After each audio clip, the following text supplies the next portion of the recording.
Hi hello welcome to cine cigars. Here is our review on Anushka's Ghaati. Cinema నచ్చలేదబ్బా. So ఎందుకు నచ్చలేదో depth రివ్యూలోకి వెళ్ళి తెలుసుకుందాం.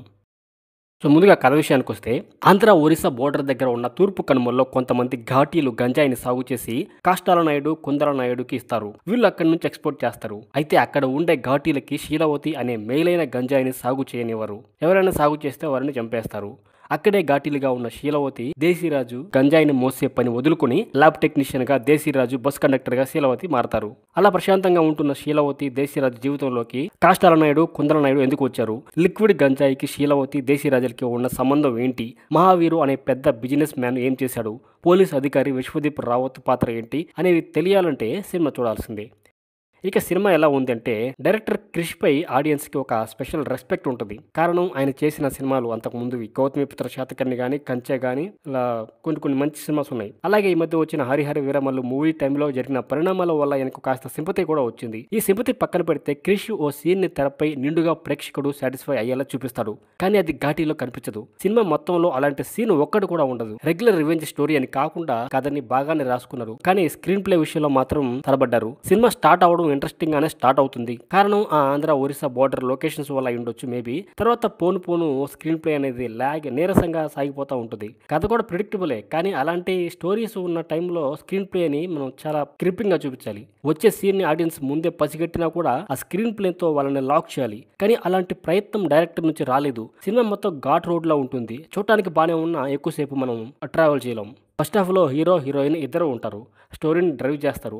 ఇంటర్వెల్ తర్వాత ఒక ట్విస్ట్ ఇచ్చినట్లు ఇచ్చి సెకండ్ హాఫ్కి తీసుకువెళ్తారు. అక్కడ హీరోయిన్ ఒకరే ఉంటారు.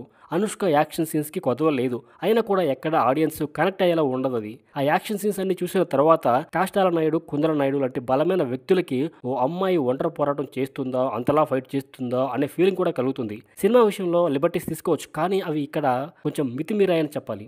అలాగే హీరోయిన్ అప్పటి వరకు కూల్గా ఉండి వెంటనే అంత వైలెంట్గా ఎలా మారుతుంది? 10-20 మంది వచ్చినా కూడా కొట్టి పడేయడం ఎక్కడ కూడా అసలు కన్విన్సింగ్గా ఉండదు. లీడ్ యాక్టర్ భారీ ఫైట్ సీన్స్ చేయడంతో పాటు కాస్త ఇంటెలిజెంట్తో కూడా సమస్యలను సాల్వ్ చేసేలా కొన్ని సీన్స్ పెడితే సెట్ అయ్యిద్దాము. కానీ ఆ విధంగా డైరెక్టర్ ఆలోచించలేదు. ఇక జిష్ణుషేను, నేరాలి పాత్రలను మొదట్లో చాలా పవర్ఫుల్గా చూపించారు. తర్వాత అసలు ఆ పాత్రలు ఎందుకు అర్థం కావు. అలాగే ఆ పాత్రలకి ఎండింగ్ కూడా సరిగ్గా ఉండదు. ఈ పాత్రలే కాదు, సినిమాలో ఇంకా అలాంటి పాత్రలు చాలా ఉన్నాయి. జగపతి బాబు పాత్ర వచ్చినప్పుడల్లా ఒక ఇరిటేషన్ ఫీలింగ్ వస్తుంది.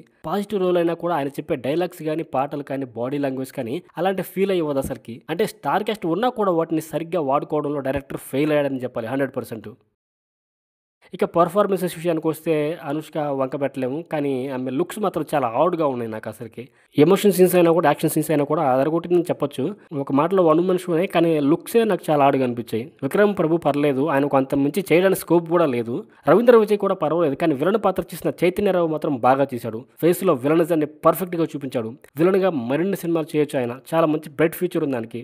ఇక టెక్నికల్ డిపార్ట్మెంట్ విషయానికి వస్తే కెమెరామన్ మనం మెచ్చుకోవచ్చు. ఆ కొండలని అద్భుతంగా చూపించాడు. ఇక డైలాగ్ రైటర్ సాయి మాధవ్ బుర్ర డైలాగ్స్ అసలేం పెద్దగా పేర్లేదు.